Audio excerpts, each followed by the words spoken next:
Good evening. You can mark your attendance. Just once again, let me know in chat box whether I'm audible, whether the screen is visible. Okay.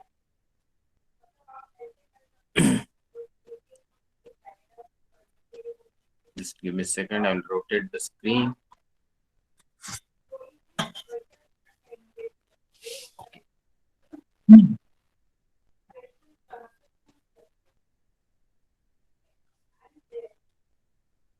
You are visible and clearly audible. Okay. See, this is our 28th class. And as you can see, in between, apart from covering constellations, we were covering some fundamental topics also. Now, fundamental topics, there is no limit how many we will be covering and how much we'll be able to cover in complete another 50 hours or so. Some people have already paid fees for this. But then for some people, we are keeping it completely free. Not only this class, the Japanese class, which is so important and such a wonderfully been taught by Sankal, is not been utilized to the fullest extent. आप लोगों को ये समझना होगा कि कुछ चीजें आपको जिंदगी भर काम आने वाली है, उसका यूट्यूब वीडियोस भी अवेलेबल, फिर भी आप लोग उसका उतना व्यूज नहीं करते। ये मेरे लिए नहीं है, आपके लिए। I was just thinking of कि जो आपके लिए फायदेमंद है वो आप अगर ठीक से नहीं कर रहे हो तो इसमें आप कुछ बहुत सारे पैसे खर्च करके जो कोर्स करते हो उसका कुछ ज्यादा फायदा नहीं होता। यंग एज में आपको लैंग्वेजेस वगैरह आनी चाहिए। Anyway, that is not today's topic. Topic is we will be covering some important constellation.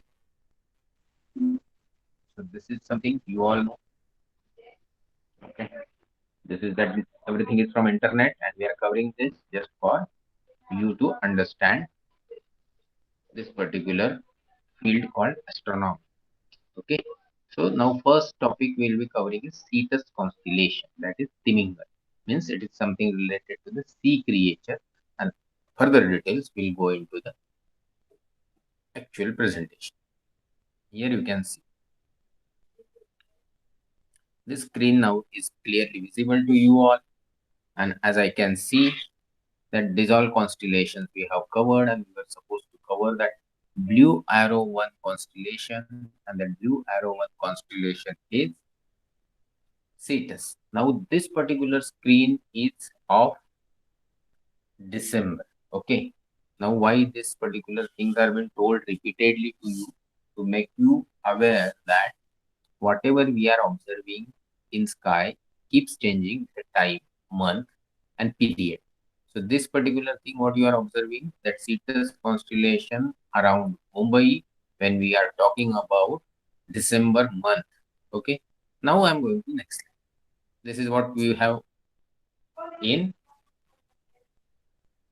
This is what we have observed in January. Sorry, February 17. Now these constellations which are from the southern area, we said can we make our ladder, but temporarily we are not going with those constellations because we were going in this sequence. Which sequence? We were going in this sequence. We were going like this, like this. So certain things we are covering here, then here, then here, then here. Like this we were going. But what I observed during this particular class, that everybody is not following up with my lecture in sky. So why to get into this? Okay. So I thought that let us cover which is available in sky now, because we are already lagging. So now this is something which was April month sky, 7 April 2020. You can already see that yellow arrow status has already been set. Now this is what I'm talking about, April. Now we are in the May. So again, it is not existing at all there. Okay, it's already set. So to today onwards or next class onwards, we will not be covering some constellations which are mentioned here or here or here or here or here or here. We will go beyond this. So probably this class only I'm going to cover this particular area which is LEO. Okay. So this LEO we will cover, and before that we will cover Cetus. So this is Cetus constellation. Now I know none of you have seen this, observed this in the sky.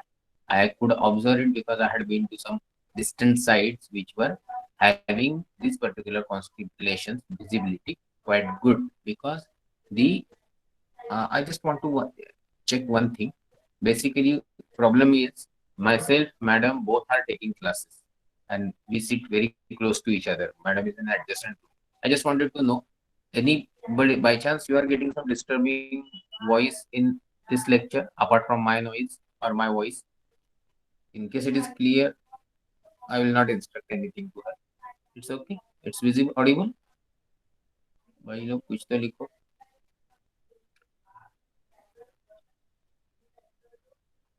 Whether my voice is clearly audible. माझा आवाज ठीक येतोय का? येत. काही disturbance येत नाहीये ना? Yes sir. Okay. Then it's no problem. Thank you.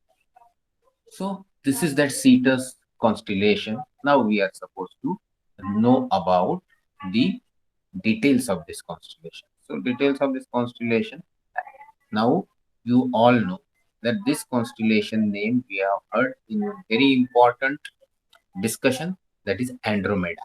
And in Andromeda, this Cetus was the villain of the story, who was been made run away or was killed or is by Perseus. Yeah.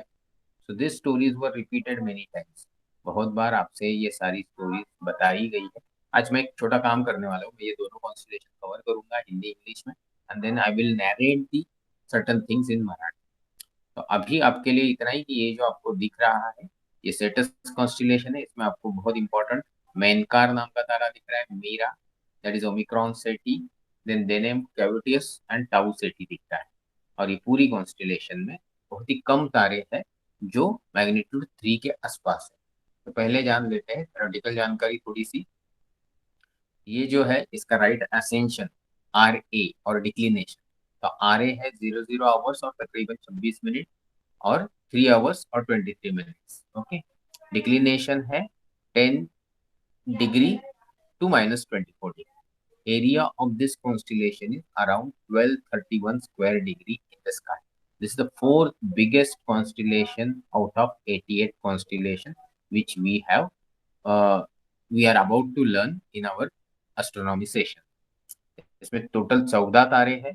फ्लैम्स्टीड और buyer की star system के हिसाब से 88 तारे हैं. और इस तार तार कॉन्स्टिलेशन में जो तारे हैं उनमें से तकरीबन 23 तारों के साथ प्लानिटरी सिस्टम एग्जिस्ट करता है. अप्रोक्सीमेटली 2 या 3 ही तारे हैं जिनका मैग्नीट्यूड 3 के आसपास है. ब्राइटेस्ट स्टार्स ए है, उसमें बीटा सेटी है, दैट इज डेनेब कावर्टिस 2.04 लिखा है. Hopefully that is this particular brightest one in this particular constellation. meteor showers भी एसोसिएटेड है, बट वो नॉर्मली दिखते नहीं है, तो हम उसका जिक्र नॉर्मली जनरल टर्म्स में सुनते नहीं. वो है अक्टूबर सेटिड, ईटा सेटिड एंड ओमिक्रॉन सेटिड. इसके आसपास में जो कॉन्स्टिलेशन है वो एरीज है, पाइसिस है, एक्वेरियस है. इसके लिए तो पीछे जाएंगे तो भी आपको दिखेगा. देखिए यहाँ पे ये जो सीटस है, ये आपके पीछे चलते हैं थोड़ा और आप ये देखेंगे ये सीटस है. तो सीटस के आसपास ट्रायंगुलर दिख रहा है, एरीज दिख रहा है, इस तरफ इरिडेनियस है, इस तरफ पाइसिस है, इस तरफ फिनिक्स है, स्क्लप्टर है. तो ये सारी कॉन्स्टिलेशन इसके इर्द गिर्द है. Now we go into the understanding of very important thing, that this particular Cetus constellation represents what. So Cetus constellation represent this. अब ये बच्चे वाला चित्र है मुझे मालूम, बट ग्रीक माइथोलॉजी के हिसाब से Cetus was sea monster which both Perseus and Hercules needed to slay. मतलब हरक्यूलस की भी स्टोरी में और पर्सियस की भी स्टोरी में जो विलन है वो ये है. इसका नाम सेटस है. यह समुद्र के बीच में से निकल के आया था इसको खाने के लिए. तो एंड्रोमेडा की देवयानी नाम की जो प्रिंसेस थी उसको, उसके ऊपर हम बात करेंगे लास्ट टॉपिक में जब हम इसकी माइथोलॉजी डिस्कस करेंगे. अभी जो हम बात करने वाले हैं ये तो दिख रहा है आपको कि यहाँ वेल जैसी चीज दिख रही है, बट बहुत सारे लोगों ने इसको सी मॉन्स्टर की तरह भी रिप्रेजेंट किया है, इसलिए हम उसकी बात करते हैं। यहाँ मैंने वेल लिखा है। आई होप कि आपके स्क्रीन पे ये ठीक से दिख रहा है, क्योंकि मैं मोबाइल से लेता हूँ लेक्चर। ठीक है, तो दिख रहा है आपके यहाँ। तो ये है वो वेल वाला। अभी इसमें आप देख सकते हैं कुछ इंपॉर्टेंट चीजें। कुछ तारे पूंछ में, ये देखिए, कुछ तारे सर में, कुछ तारे पेट में।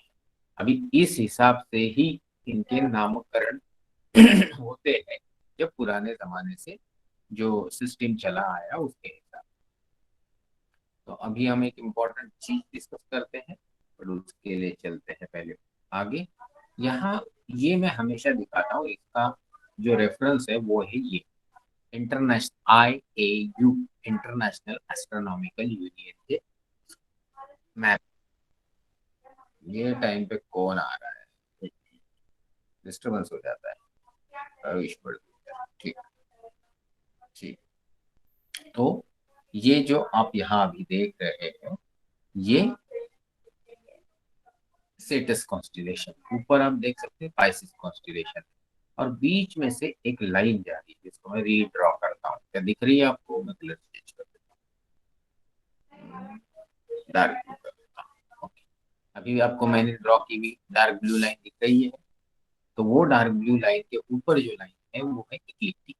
ओके, यहाँ से सूरज, चंद्रमा, सारी दुनिया पास होती है। सारे वॉन्डरर्स, सन वॉन्डरर नहीं है हमारे रेफरेंस में, बट फिर भी वो वॉन्डर करता है क्योंकि हम घूम रहे हैं। तो ये जो वॉन्डरर्स है वो यहाँ पे इस लाइन से जाते हैं, जिसको इक्लिप्टिक बोलते हैं। एक्चुअली यहाँ इंटरेस्टिंग पार्ट ये है कि सेटस जो है वो 12 जो जोडियाक साइन है जो इक्लिप्टिक पे आते हैं उस पे नहीं। बट बहुत सारी सिविलाइजेशन में ये रेफरेंस मिलता है कि भाई ये सेटस के कुछ तारे इक्लिप्टिक यानी जोडियाक साइन के आसपास है। Thus, the moon planet will enter Cetus, occulting any star in foreground of it, and then go further. तो ये इस तरीके के ही कुछ assumptions थे। जैसे मैंने आपको अपने नक्षत्र का सिस्टम जो है भारतीय सभ्यता की, उसके बारे में आपको कभी बोला होगा।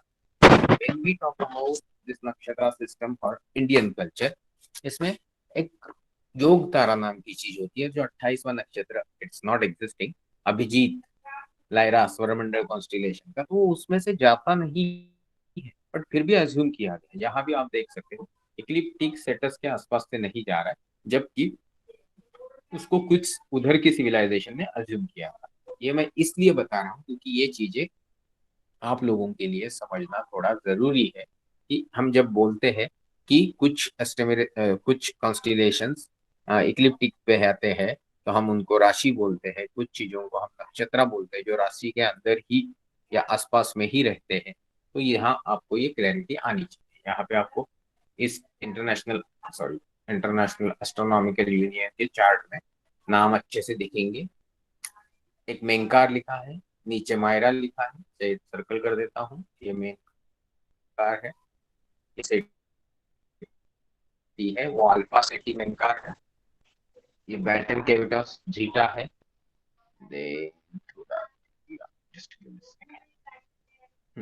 ये डेने मतलब पूंछ में है वेल के या सीटस के, तो ये डेने।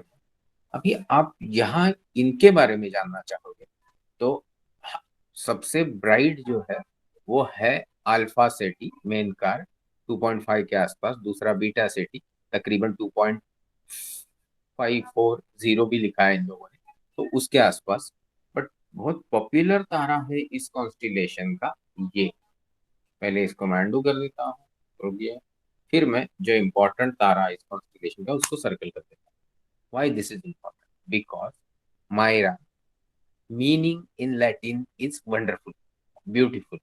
क्यों ब्यूटीफुल है? क्योंकि एक ऐसा वेरिएबल स्टार है जिसका जो क्या बोलेंगे ल्यूमिनोसिटी है, उसका जो मैग्नीट्यूड है वो एक 332 दिनों के पीरियड के ऊपर कम ज्यादा होता है। किधर से किधर तक जाता है? मैग्नीट्यूड 3 के आसपास से मैग्नीट्यूड 10 तक जाता है। अभी मैग्नीट्यूड 3 नेकेड आई से दिख पाता है, मैग्नीट्यूड 5-6 के ऊपर नहीं दिख पाता है, और ये 10 तक जाता है। ये जो इस पर्टिकुलर तारे की खासियत है, इससे इसने कैटेगरी बना दिया है जिसको बोलते हैं मायरा वेरिएबल।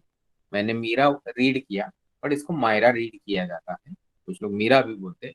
मीरा का मतलब होता है beautiful, wonderful, that is Omicron set. यहाँ ओ लिखा है ना, तो सेटस कॉन्स्टिलेशन के Omicron designation by Greek alphabet से दिखाया हुआ ओमिक्रॉन सेटी तारे का नाम मायरा यानी ब्यूटीफुल है, which is the special variable star having variation in its intensity from Mach 3 to Mach 10 in 332 days। अभी ये क्यों होता है? ये इसलिए होता है क्योंकि मीरा एक पल्सेटिंग स्टार है।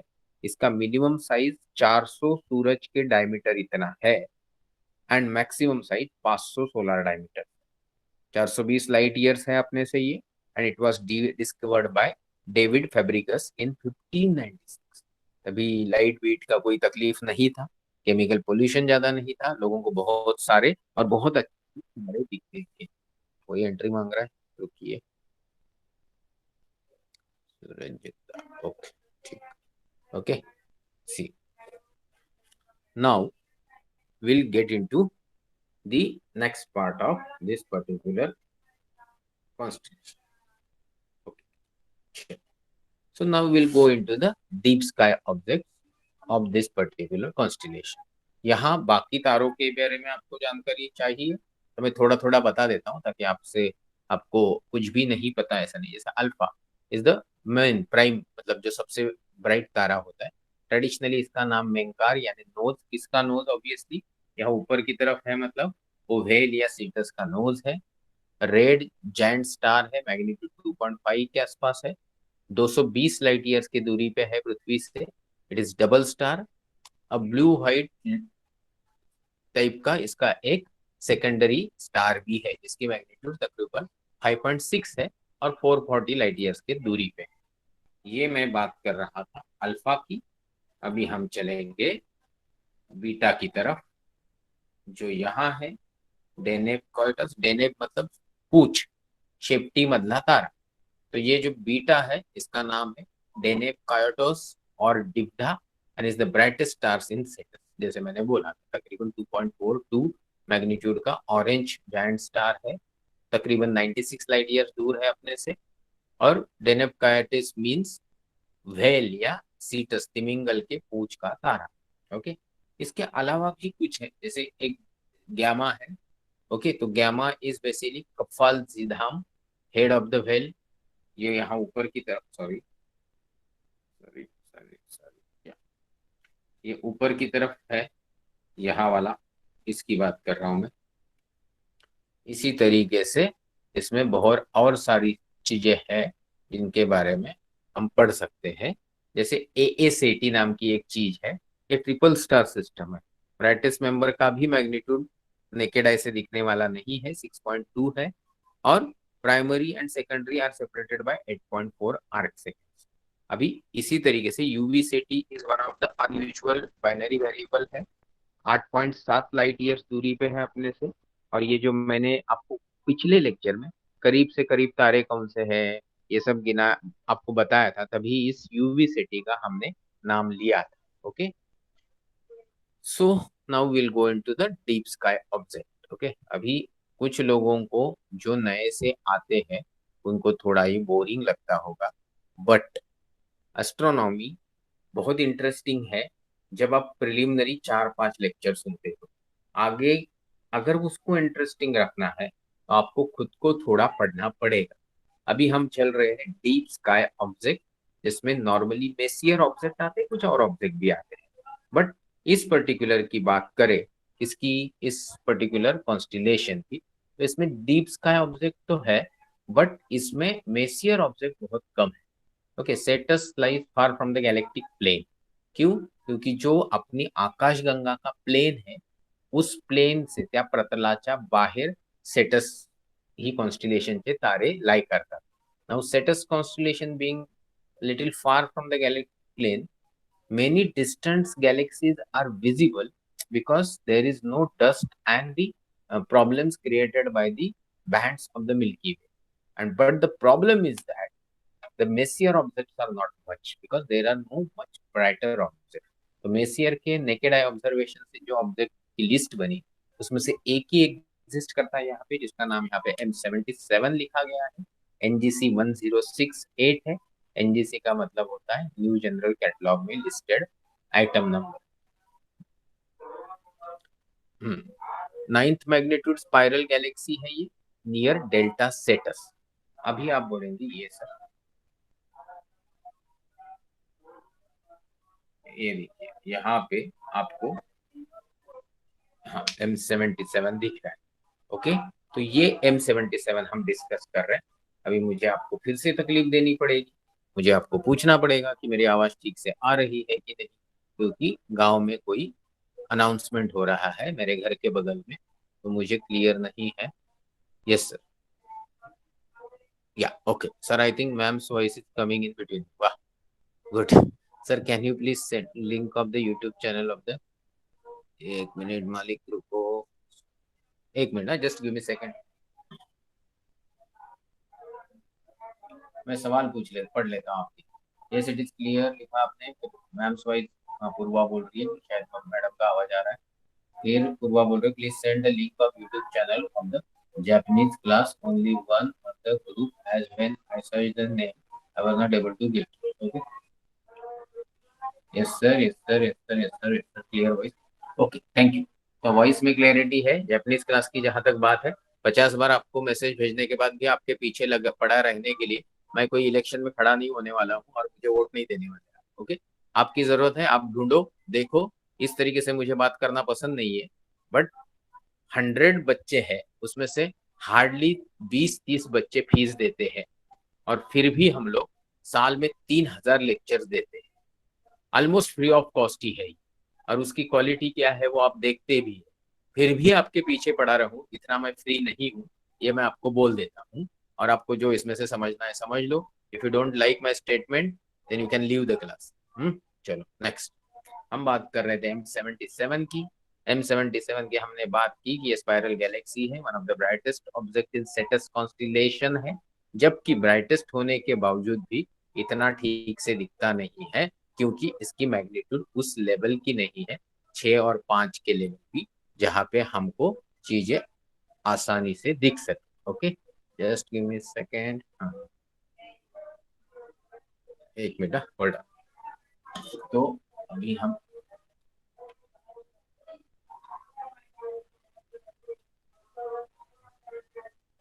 मैं 2 मिनट में जरा अनाउंसमेंट क्या चल रहा है वो भी सुन के आता हूँ। आपको माइन्यूट ब्रेक लेना पड़ेगा प्लीज।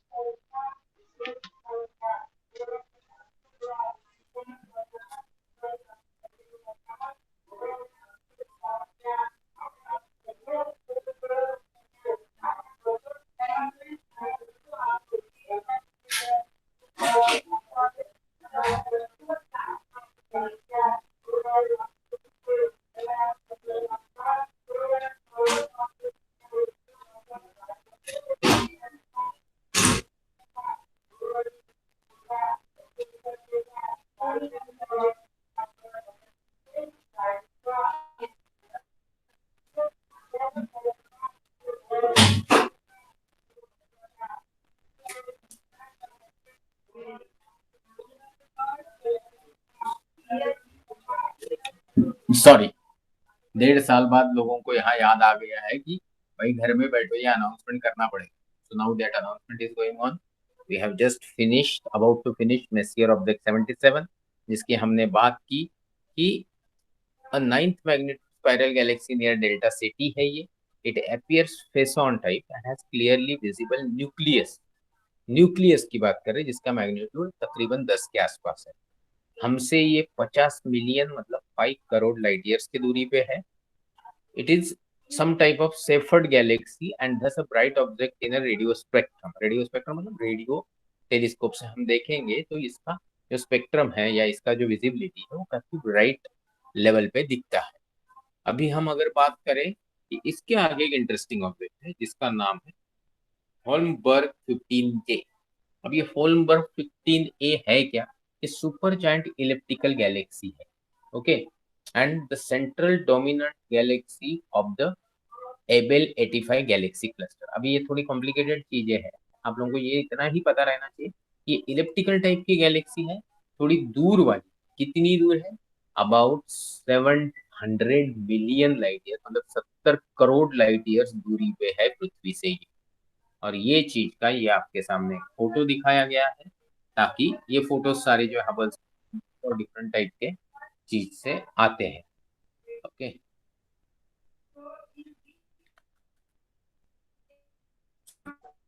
अभी हम लोग चलते हैं नेक्स्ट में। ये एनजीसी 1052 डिफ्यूज गैलेक्सी, आप चित्र में भी देख सकते हैं कि डिफ्यूज पैटर्न दिख रहा है इसका, और डिफ्यूज पैटर्न के कारण ये ठीक से दिख नहीं सकते। ये कॉन्स्टिलेशन सेटस का ही हिस्सा है। एंड ये बेसिकली इसलिए इम्पोर्टेंट है क्योंकि बीच में ऐसा रिसर्च हुआ था जिससे पता चला कि इस गैलेक्सी की साइज के कंपैरिजन में इसके अंदर जो डार्क मैटर, मतलब ब्लैक होल रिलेटेड चीजें जो है, वो कम से कम है। ये डिस्कवरी बहुत लेटेस्ट है, तकरीबन 20 मार्च 2019 के आसपास की जानकारी हम जो इसके रिलेटेड रिसर्च कर रहे हैं उनको मिली थी।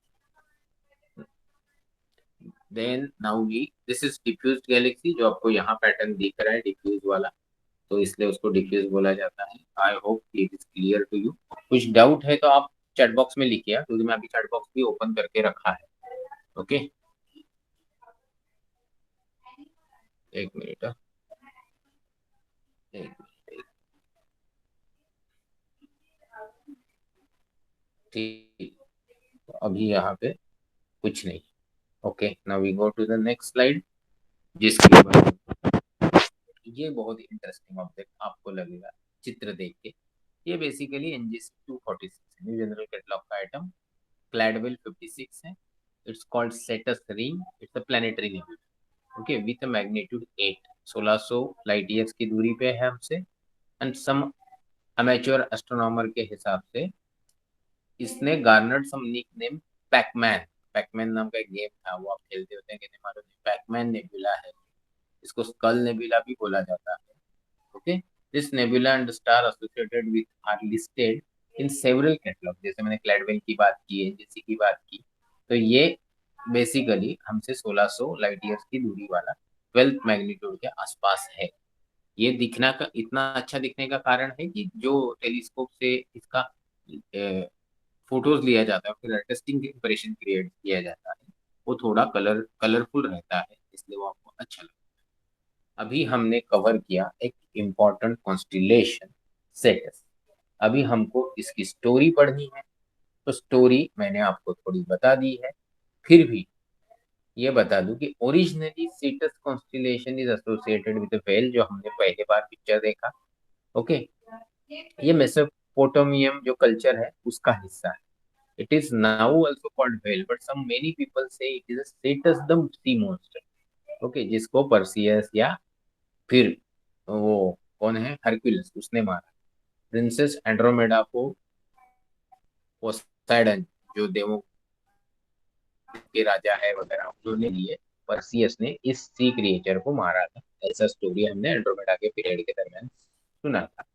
ये सी क्रिएचर है, इसका दूसरा डॉक्यूमेंट्री एविडेंस है कि ये वही लाई होता है जहाँ पे पानी वाले सारे कॉन्स्टिलेशन है, जैसे पाइसिस मीन, मतलब पाइसिस एस्ट्रनस, वेरियस वो घड़ा वाला आदमी, या फिर इरिडियस मतलब यमुना नदी। तो ये सारी चीजें जो आप सुनते हैं पढ़ते हैं, ये इसी के चलते हैं, क्योंकि ये पानी से एसोसिएटेड क्रिएचर है। अभी अगर मैं बात करूं थोड़े मराठी डिटेलिंग की, क्योंकि बहुत सारे बच्चे मराठी हैं, तो let's get into the Marathi part of typical constellation. मैंने जैसे तुम आप लोगों को बोला था कि मैं ये मराठी इसका लिटरेचर एक 10 साल पहले कहाँ से पढ़ा था, तारांगण नाम का जो किताब है प्रदीप नायक जी का, उससे पढ़ा था। और उसमें इसके बारे में जो स्टोरी लिखी है वो सिर्फ मैं आपको बता देता हूँ जो मुझे याद है, कि ये जो तिमिंगल है समुद्र देवताओं के व्रॅथ मतलब गुस्से से, मराठी में बात करना है, समुद्र देवतांच्या कोपापासून, म्हणजे त्यांचा त्यांना जो राग आला होता त्याच्यापासून वाचवण्यासाठी सेफियस राजाने त्याची राणी कॅसिओपिया, त्या दोघांची जी मुलगी होती अँड्रोमेडा राजकुमारी, हिला एका समुद्र किनारी मोठ्या खडकाला बांधून ठेवलं. कारण तशीच देवाज्ञा होती. आणि ही कशामुळे घडलं होतं, की जी कॅसिओपिया पिया आहे ती तिच्या सौंदर्यावर खूप गर्व करून आणि मग ती सगळ्यांचा अपमान करत होती. आणि मग हे असं झाल्यानंतर जेव्हा त्या राजकन्येला म्हणजे देवयानी म्हणजेच अँड्रोमेडाला पाहण्यासाठी तो सी क्रिएचर, कोण तो सी क्रिएचर? सेटस. सेटस म्हणजे कोण? तिमिंगल. तिमिंगल म्हणजे काय? कुठलं तरी असं एक समुद्रात राहणारं श्वापद. ते तुम्ही हॉलिवूडचे जुने पिक्चर वगैरे बघाल तर तुम्हाला असे बरेच क्रिएचर्स दिसतील. तर ह्या समुद्र हा जो प्राणी आहे तो समुद्रा किनाऱ्यावर आला आणि त्यावेळी त्याला एक राजकुमाराने किंवा राजाने, ज्याचं नाव आपण मराठीत यादी म्हणतो, इंग्लिशमध्ये पर्सियस म्हणतात, त्याने त्याचा वध करून अँड्रोमेडाला सोडवलं. पुढचं सांगायची गरज नाही की त्यांचं लग्न झालं वगैरे. अशाच प्रकारच्या बऱ्याच स्टोऱ्या आहेत. तर ती ही स्टोरी आहे. त्यामध्ये तुम्हाला हे सांगणं गरजेचं होतं. त्यामध्ये मी ओमिक्रॉन म्हणजे मीरा सेटी, ओमिक्रॉन सेटी म्हणजे मीरा ताऱ्याविषयी जास्त सांगितलं नाही. ते मी इथे तुम्हाला परत एकदा मराठीत सांगतो, म्हणजे ज्या मुलांना कळत नाही त्यांच्यासाठी क्लॅरिटी येईल. What is that clarity here? इथे ती क्लॅरिटी ही आहे की मीरा नावाचा अत्यंत सुप्रसिद्ध रूप विकारी तारा, ज्याचा अर्थच होतो मीरा म्हणजे सुंदर लॅटिन मध्ये, याला फॅब्रिशियस या निरीक्षकाने शोधून काढलं. 332 दिवसांच्या आवृत्ती काल म्हणजे काय पिरियड मध्ये एक 2.5 ते 3 पासून 9.5 ते 10 मॅग्निट्यूड म्हणजे प्रति एवढा याच्यामध्ये फरक पडतो. आणि त्याचा डायमीटर वगैरे जो आहे तो आपण आता बघितलं तर सूर्याच्या 400 ते 500 पट या रेंज मध्ये फरक पडतो, आणि म्हणून त्याच्यामुळे आपल्याला या सगळ्या गोष्टी दिसतात. ओके. यामध्ये त्यांनी एक इंटरेस्टिंग गोष्ट सांगितली की जो एक युव्ही साठी तारा आहे त्या जोडीतील दुसरा तारा जो आहे त्याच्यातून अचानक ज्वाला बाहेर पडते. ओके. आणि त्याच्यामुळे त्याची प्रत जी आहे ती कधी वाढते कधी कमी होते, आणि त्याला फ्लेअर स्टार म्हटलं जातं. आता हे सगळं मी तुम्हाला कधी कधी हपाझाटली लिस्ट आउट करून दाखवतो. त्याचा एकमेव हेतू हा आहे की तुम्ही हे व्हिडिओ परत परत बघत असाल तर ही माहिती तुम्ही विकिपीडिया, इंटरनेटवरच्या व्हॅरियस साईट, अशा खूप जागा आहेत जिथून शोधून काढून जर तुम्ही स्वतःच्या नोट्स बनवल्या तर कदाचित भविष्यात तुम्ही जर ॲस्ट्रॉनॉमी रिलेटेड काही समजा टॉपिक्स मध्ये शिरला अभ्यासाच्या दृष्टीने, प्रोफेशनच्या दृष्टीने, तर तुम्हाला त्याचा खूप फायदा होईल. I don't know how many of you are really following this studies as per my wish, पण बरेच जण असं करत नाहीयेत असं मला वाटतं. Anyways, now will go into the Leo constellation. आपण एक कॉन्स्टिलेशन संपवली. Okay. Ayush Badgujar has question. तर आयुष क्वेश्चन जो आहे तो माईक ऑन करून बिलकुल विचारायचा, ती पद्धतच नाही आपल्या. ओके. त्यामुळे ज्याला जो काही प्रश्न आहे त्यांनी तो प्रश्न चॅटबॉक्स मध्ये लिहायचा. तू काही चॅटबॉक्स मध्ये लिहत नाही, प्रश्न लिहू शकतो तो. मी मला जसा वेळ मिळेल तसं तुला उत्तर देण्याचा प्रयत्न करीन. इथे बाकी कोणाचा काही नाहीच आहे प्रश्न. तुझ्या क्वेश्चनचं स्पेलिंग चुकीचं आहे, you can rectify that letter. आता आपण जाऊया इंटरेस्टिंग पार्ट मध्ये, लिओ कॉन्स्टिलेशन. लिओ का घेतली मी त्याचं कारण इथे आहे. ओके. इथे तुम्हाला दिसत असेल 7:30 12 मे 2021. कधी आहे 12 मे 2021? आज. आज 7:30 वाजताचा मॅप मी तुमच्या समोर पकडलेला आहे. आता तुमच्या स्क्रीनवर तो किती छान दिसतोय मला माहित नाहीये. इथे तुम्हाला मी जसं थोड्या वेळा सेंटरला लिओ आहे. ओके.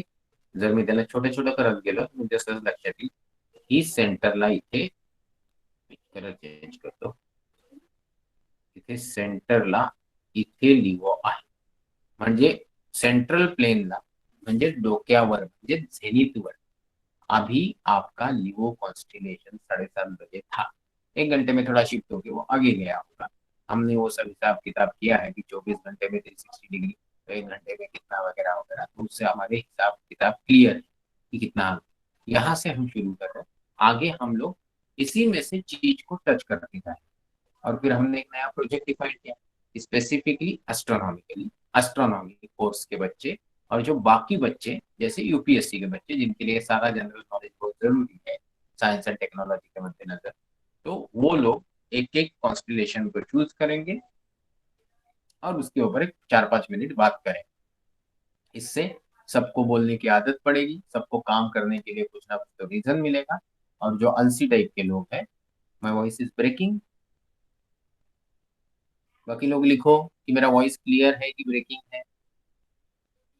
जो आधा घंटे बाद आया सूरज जगता उसको मेरा वॉइस ब्रेकिंग लग रहा है. वो हमेशा ही लेट आता है क्योंकि वो ऑलमोस्ट फ्री है. ओके.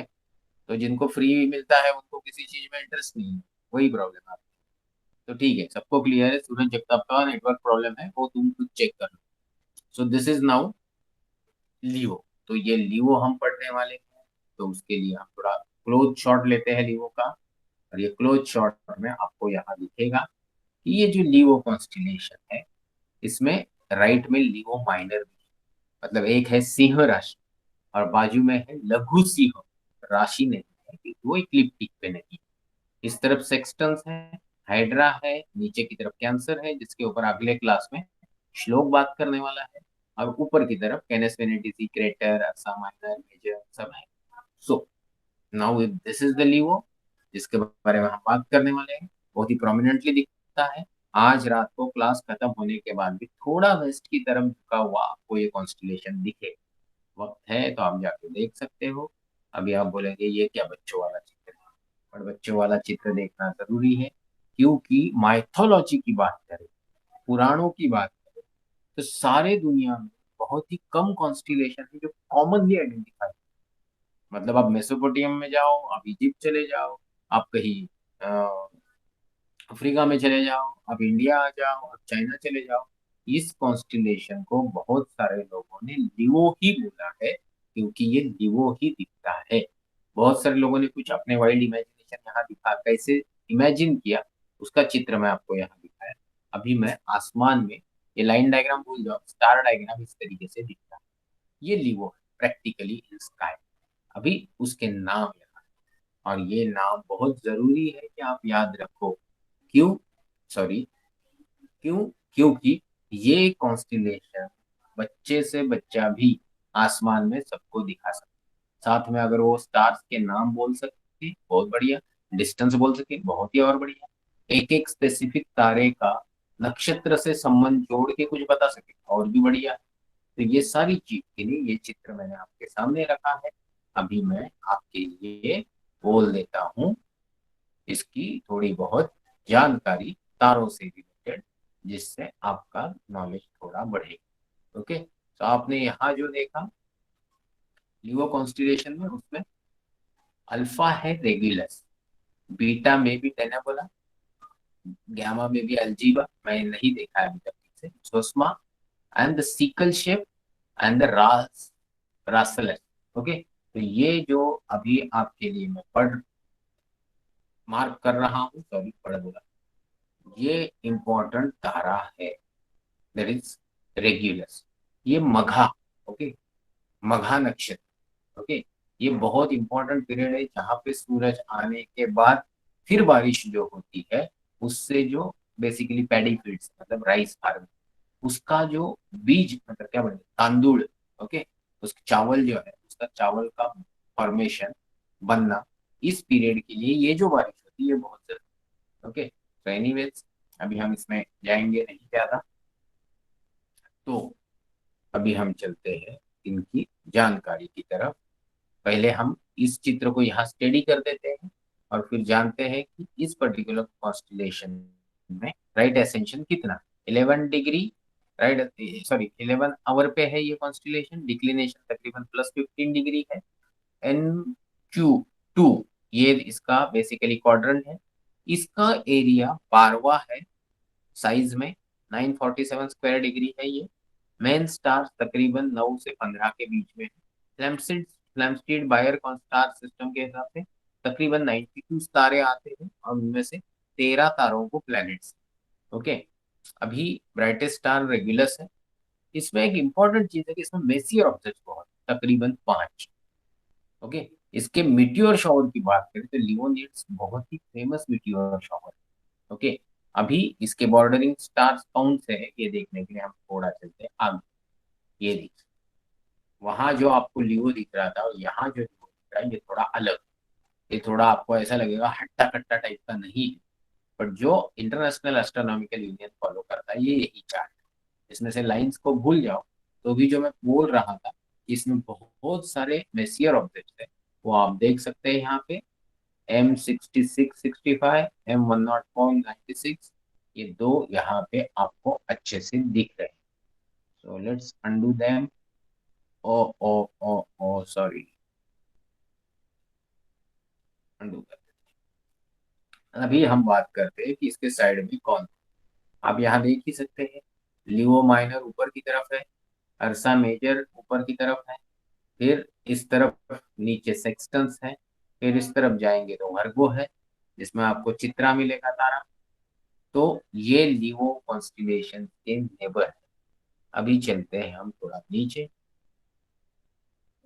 आप सबको मालूम ही होगा कि मैं स्पेसिफिकली जोर देता हूँ कुछ सनसाइन पे जो बहुत इम्पोर्टेंट है, क्योंकि वो इक्लिप्टिक पे आते हैं, वो जोडियाक साइन है। तो जैसे कि Leo is one of the constellation of the zodiac, lying between Cancer, the crab, to the west, and Virgo to the east.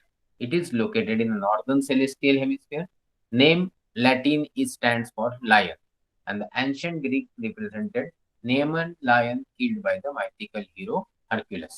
अब ये हरक्यूलिस को 12-13 काम दिए गए थे टफ टाइप के, ताकि वो कभी जिंदा वापस आए ही, एकदम हिंदी पिक्चर के हीरो की तरह। ओके, तो ये जो हिंदी पिक्चर का हीरो ये सब खत्म करके आया ही, फाइनली उसको भी तकलीफ हुई जब उसको स्कॉर्पियन ने बाइट किया, बट फिर इन सबको आसमान में भगवान जी है उन्होंने स्थान दिया, ऐसा पुराण है। नहीं तो इस तरीके की चीजों का कुछ ज्यादा महत्व नहीं, बट पढ़ने में आपको कुछ मजा दे, इस तरीके की स्टोरीज है, तो फिर आपको उसको ध्यान देना चाहिए। सिर्फ उसके रिलेटेड जो गलत है भी है उनको आपको हटाना चाहिए। तो जो 12 प्रमुख काम दिए थे टफ वाले हरक्यूलस को, जो एक रोमन था, उसको निभाने में एक काम ये भी था कि भाई इस लियो को मजा चखाना है। वन ऑफ द 48 कॉन्स्टिलेशन जो टॉलेमी ने सेकेंड सेंचुरी में डिफाइन किए थे, उसमें भी लियो एग्जिस्ट करता है। आज के 88 कॉन्स्टिलेशन में भी वो एग्जिस्ट करता है, और इसमें आपको उसका सिकल शेप अच्छे से दिखेगा। अभी यहाँ नहीं, बट यहाँ पे बहुत अच्छे से। इसलिए देखिए यहाँ पे लिखा भी है कि नहीं, द सिकल शेप। तो मैं सिकल शेप पहले ड्रॉ कर लेता हूँ। अब ये जो सिकल शेप मैंने ड्रॉ किया, ये सिकल शेप उल्टा क्वेश्चन मार्क भी लगता है। तो sickle which to modern observers may resemble a backward question mark. इस तरीके के लाइंस आप देखोगे जब भी इंटरनेट पे आप इस तारे के बारे में कुछ पढ़ना चाहो।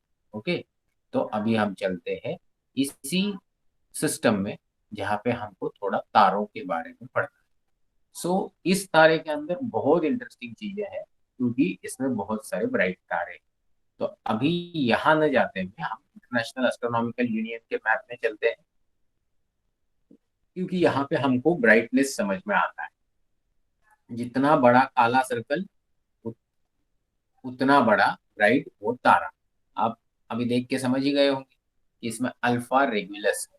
रेगुलस अल्फा लियोनीस है, is a blue white main sequence star, magnitude 1.34 है, सिर्फ 77.5 लाइट ईयर्स दूर है हमसे, और डबल स्टार है और बाइनोकुलर से दिखता है।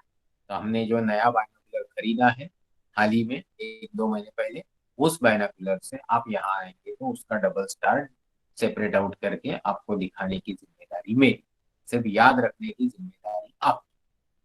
ट्रेडिशनल नेम जो इसका रेगुलस है उसका मतलब ये भी होता है कि एक मीन्स लिटिल किंग, छोटा राजा। हमारे यहाँ रेगुलस का मतलब होता है मघा।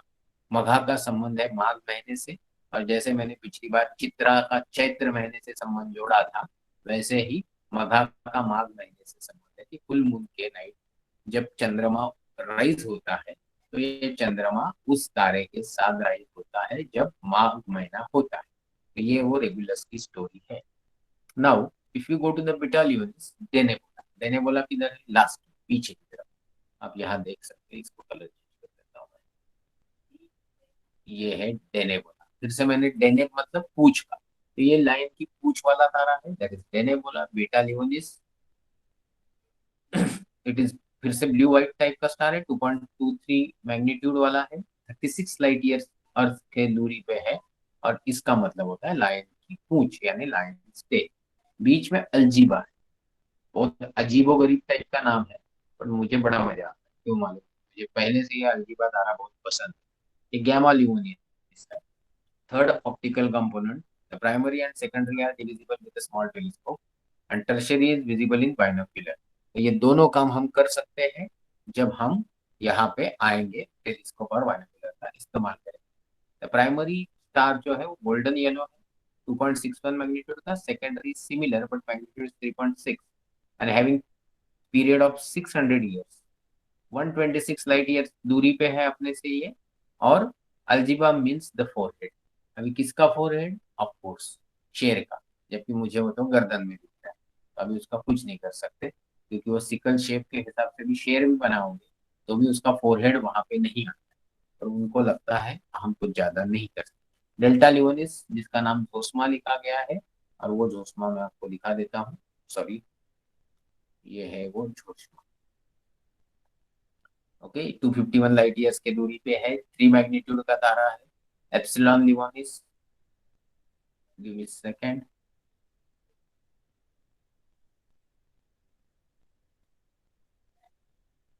ये है एप्सिलॉन लियोनिस.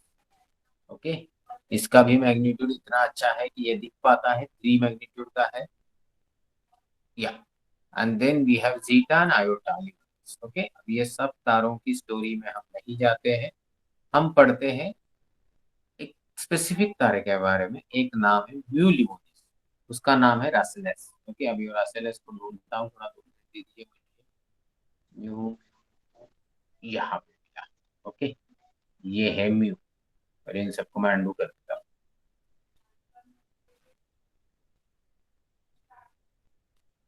ये म्यू. अभी ये म्यू की स्टोरी का है, रसलस नाम है इसका. और ये meaning lion's head towards the south. Okay, Chertan और कोक्सा ये भी इसके नाम. Leo is home to one of important variable star, the red giant R Leonis. अभी आप बोलेंगे मैं आर लियोनिस पे सडन लिखे, क्योंकि ये मायरा टाइप का वेरिएबल स्टार है. तो ये जो आर लियोनिस है, यहाँ ढूंढने से मिलेगा तो मैं दिखा देता हूँ. और मुझे तो नहीं दिख रहा है. कप्पा दिख रहा है, गामा लैम्बडा सब दिख रहा है, मुझे आर लियोनिस नहीं दिख रहा है. तो आर लियोनिस जो है, जो यहाँ नहीं दिख रहा है, क्योंकि बहुत सारे तारों का नाम ही नहीं दिया है. तो ये एक मिनट, आप में से कोई तो ढूंढेगा और लिख देगा तो मुझे ध्यान देगा.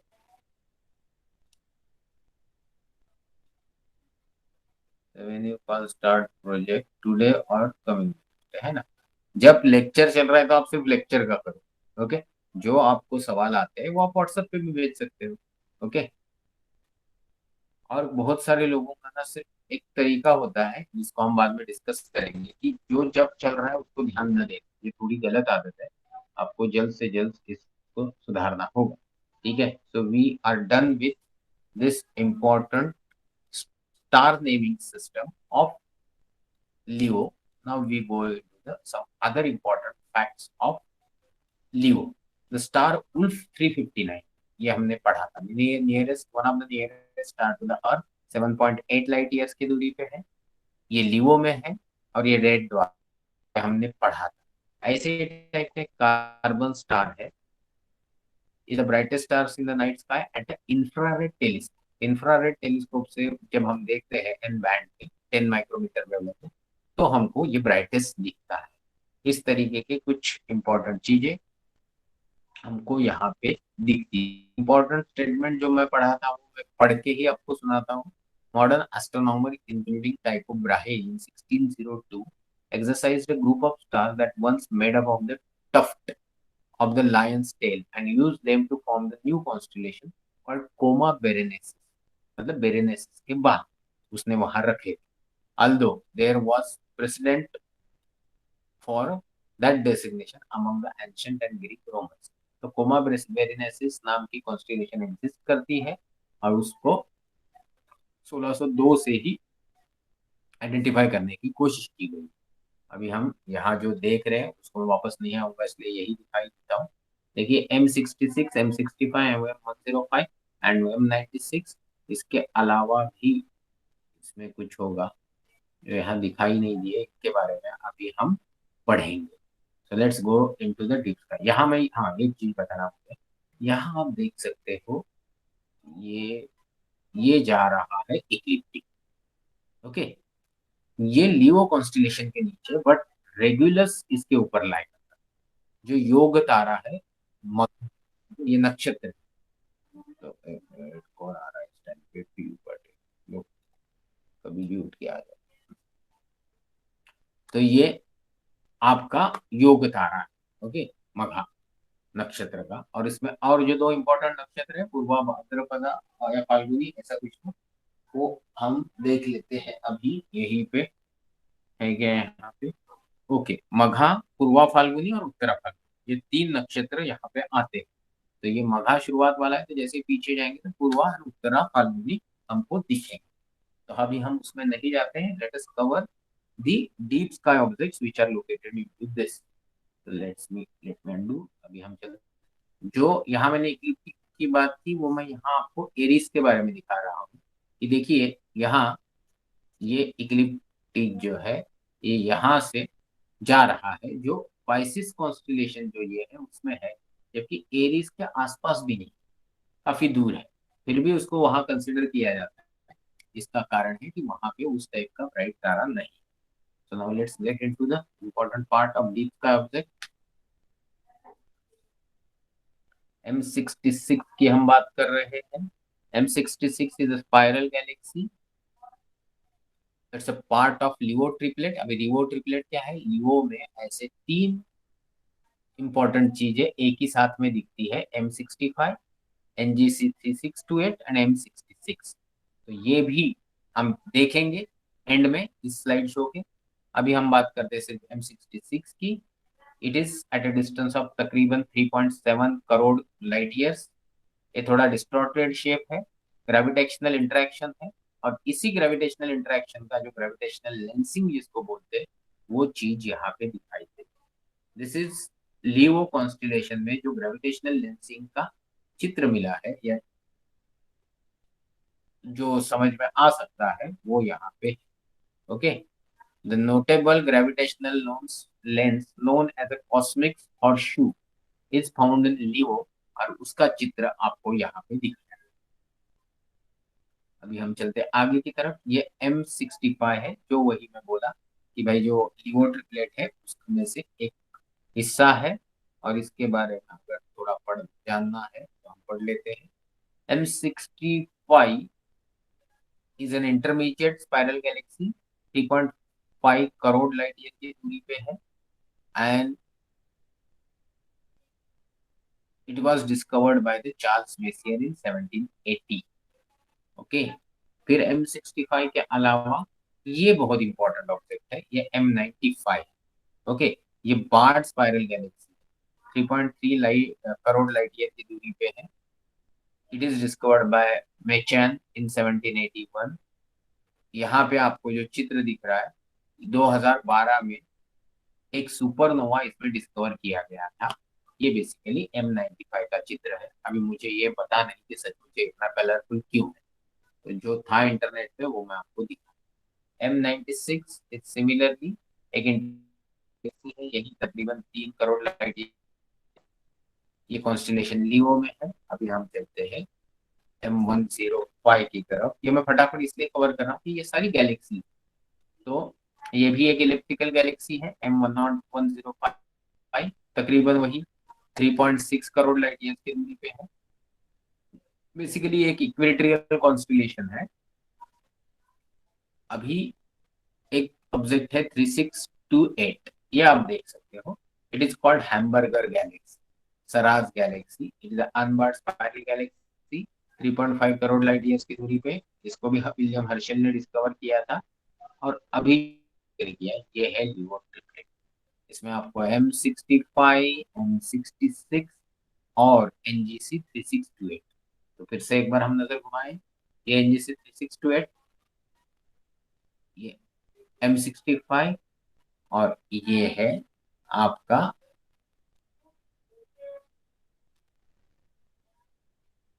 M65, M66। ये तीनों चीजें एक ही आसपास में जब दिखती है तो उसको लियो ट्रिपलेट बोला जाता है। इसी तरीके से एक लियो रिंग नाम की भी चीज एग्जिस्ट करती है, जो यहाँ पे है। It is an immense intergalactic cloud of hydrogen and helium gas, approximately 650 kilo light years, that is kilo light years, kilo parsec, okay, 200 kilo parsec in diameter. Okay, it और in orbit of two galaxies, centre of the Leo group galaxies within the constellation लियो।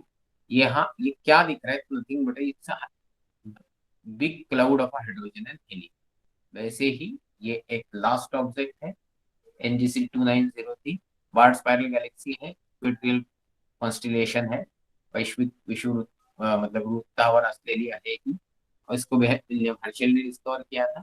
ये इसकी mythology जो अगर यहाँ पे है तो हम जान लेते हैं। ये भाई पुराने जमाने से जो चलता आ रहा है वो दिखाया है कि कैसे हरक्यूलस ने शेर का लियो का सामना किया। इसलिए हम बोलते हैं ना कोई बहुत डिफिकल्ट काम, तो इट्स वेरी हरकुलियन टास्क। तो हरक्यूलस ने जैसे टफ काम किए जो हो ही नहीं सकते ऐसा लग रहा था, वैसे टाइप के एक काम में से लियो के साथ फाइट करने वाला एक काम था। तो वो यहाँ दिखा है। Leo was one of the earliest recognised constellation. Archaeological evidence से देखिए पता चलता है कि 4000 BCE में मेसोपोटामिया में, पर्सिया के पास भी ये सेम टू सेम, या इंडियन कल्चर में ये सेम टू सेम लायन मतलब वाला कॉन्स्टिलेशन एग्जिस्ट करता है। Some mythologists believe that in Sumeria, Leo represented monster called Hambaba, okay, who was killed by the Gilgamesh. Okay, अब ये कौन है? वो उनके local heroes. In Babylonian astrology, the constellation was called Argulha, Great Lion. The bright star Regulus was known as the star that stands as the lion's nest. Okay. वैसे ही Greek mythology में हमने देखा कि वो नेमियन लायन है जिसको Hercules ने मारा था, उसको जो 12 इंपॉर्टेंट काम दिए थे। यहाँ चाइनीज का रेफरेंस नहीं दिया है, नहीं तो मैं बता देता। मैं उसको नॉर्मली कभी कभी नेट से सर्च करके आपको कुछ चीजें बताता हूँ। यहाँ एक इम्पोर्टेंट चीज चित्र दिखाया गया, जैसे लियो मेजर है, वैसे लियो मेजर नहीं बोला जाता, लियो बोला जाता है। उसके साथ एक लियो माइनर जो आप जब चार्ट में देखते होंगे तो उतना ब्राइटली नहीं दिखाया। तो ये थी आज की स्टोरी, बट ये स्टोरी खत्म नहीं हुई क्योंकि मुझे आपको थोड़ा मराठी वाला भी जानकारी देना है जो कुछ अलग होगा, तो हम देखेंगे। ओके, यहाँ पे सिर्फ स्टोरी पढ़ देता हूँ मैं मराठी वाली, मतलब जो आपको मालूम होनी चाहिए की ग्रीक वाङ्मयात सिंहाबद्दल अनेक गोष्टी आहेत। आता इथे जसं लिहिलंय या पुस्तकात, चंद्रलोकावरून आला होता असं लिहिलेलं आहे। तो लिओ नेहमी याच्या जंगलात धुमाकूळ घालत होता। मग त्याला 12 धाडसी कृत्य करण्याच्या कामगिरीवर जो हर्क्युलस निघाला होता, त्याने फार मोठा पराक्रम करून त्या सिंहाला ठार मारलं।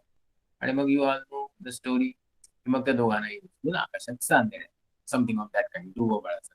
ओके, भारतीय खगोलशास्त्रानुसार मघा, पूर्वा फाल्गुनी व उत्तरा फाल्गुनी या तिन्ही नक्षत्रांचा सिंह राशीत समावेश होतो। ओके, मघा नक्षत्रात 5, पूर्वा फाल्गुनी नक्षत्रात 2 व उत्तरा फाल्गुनी नक्षत्रात 2 तारे समाविष्ट केले जातात। मघा नक्षत्राजवळचे 6 तारे मिळून तयार होणारी प्रसिद्ध सिकल शेप म्हणजे विळ्याची आकृती सगळ्यांना माहिती असते। ओके, मघा हा तारा वर आहे। ओके, यामध्ये बऱ्याच दीर्घिका मिळतात। ओके, लिओनिड्स हा मिटिओर शॉवर जो आहे त्याचा सर्वोच्च बिंदू 17 नोव्हेंबरच्या आसपास असतो। 15च्या आसपास उल्का आरामात दिसतात तासाला। टेम्पल टटल नावाच्या धूमकेतूशी ह्या उल्कावर्षाचा संबंध आहे। त्या धूमकेतूचाच जो पिरियड आहे तो एक 33 वर्षाचा आहे। 1998 मध्ये हा आलेला, त्यावेळी अंदाजे 1999च्या आसपास उल्कांचं प्रमाण तासाला 1000 झालं होतं।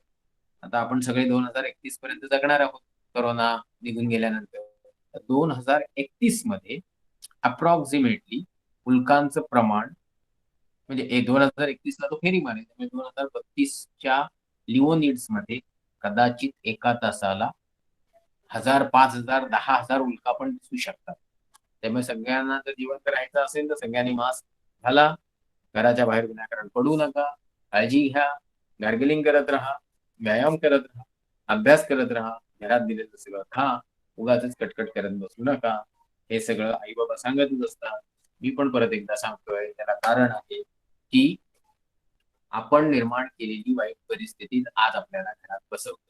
त्यामुळे you are need to follow certain rules every time and all the time, so that you will not get into such a complicated situation which exists presently in India. So today lecture is about to be over, but before that I'll just go through your chat box so that आप तुमचे काही messages असतील तर ते आपण बघू. Voice speaking झालं. आता कोणीतरी विचारलेल्या प्रश्नाचं उत्तर. YouTube channel of Japanese class only one of the group है. ठीक है, I will once again put up that Japanese class link. Sir, when will you start the project? Today or on coming Wednesday? Okay, as such, you have not given your first name. First name is always given by Shlok Kulkarni. And so Shlok has been allotted that particular Cancer constellation. He was ready for today, but then I'm thinking that he should prepare it nicely. So he needs some time, not by him, but मुझे लगा कि उसको थोड़ा वक्त मिलना चाहिए. तो अगले वेनसडे श्लोक 5-10 मिनट के लिए वो कैंसर कॉन्स्टिलेशन लेगा. अपने तरीके से वो कोशिश करेगा, बाकी लोग उसको फॉलो करेंगे और फिर हर हफ्ते एक एक व्यक्ति लेगा. सबको 10 मार्क में से मार्क्स अलॉट किए जाएंगे. तो उसके ऊपर मैं वाइवा भी लूंगा उसी समय. तो 5 की जगह 10 मिनट, 10 की जगह 12 मिनट हो सकते हैं. वैसे हमारा लेक्चर 45 मिनट्स का है, बट नॉर्मली मैं 1 घंटा लेता हूँ. तो आपको सबको ये करना ही है. लास्ट टाइम वाइवा के टाइम पे कुछ लोग भाग गए थे, तो इस बार वो सब नाटक नहीं चलेगा. नाउ ये आयुष का सवाल है. Sun is a bright star, so there is no light in space, why? ये सवाल समझा नहीं. सन ब्राइट स्टार है, ठीक है, बट लाइट अभी सपोज तुम अणुशक्ति नगर से टॉर्च मारोगे तो पनवेल तक तो नहीं पहुंचेगी ना. वो ब्राइट लाइट भी जो होती है, बीच बीच में लाइट की एनर्जी खत्म होते होते वो आगे जाना बंद कर देती है. नहीं तो अगर आसमान में इतने सारे तारे है तो सब तारे अगर रात के आसमान में दिखते तो पूरा स्काई लीट दिखना चाहिए ना. ऐसा एकदम ब्राइट दिखना चाहिए, बट दिखता नहीं. रीजन इज कुछ तारे जो है उनका ब्राइटनेस इतना नहीं है कि हम तक पहुंच सके, तो वो होते हुए भी दिखते नहीं. समझ लगा Ayush? Sir, the colour of barred spiral galaxy may be due to the presence of nebulas. हाँ, that is fine. Certain color patterns are due to the temperature. Certain color patterns are due to the nebula and reflection. But lot of permutation, combination, and some artistic impressions also play the vital role in making it color. Okay. Sir, can we do PowerPoint presentation? Yes, you can do PowerPoint presentation, everything, but time should not cross by any means 10 minutes. Minimum 5. आप उससे कम भी लेंगे तो marks कम मिलेंगे. 5 से 10 minute, फिर एक 2-4 minute का वाइवा. ओके. तो और कुछ सवाल नहीं है तो क्लास क्लोज कर देते. I hope there is no questions. Any doubts? Please no doubts लिखो. वो भी नहीं लिख रहे हो आप लोग. Okay, nice. थैंक. ठीक है, चलो चलो, नो डाउट्स, फिर क्लास बंद. ओके. चलो, you can leave the class. Tata, bye bye. चलो चलो, जल्दी जल्दी छोड़ो क्लास.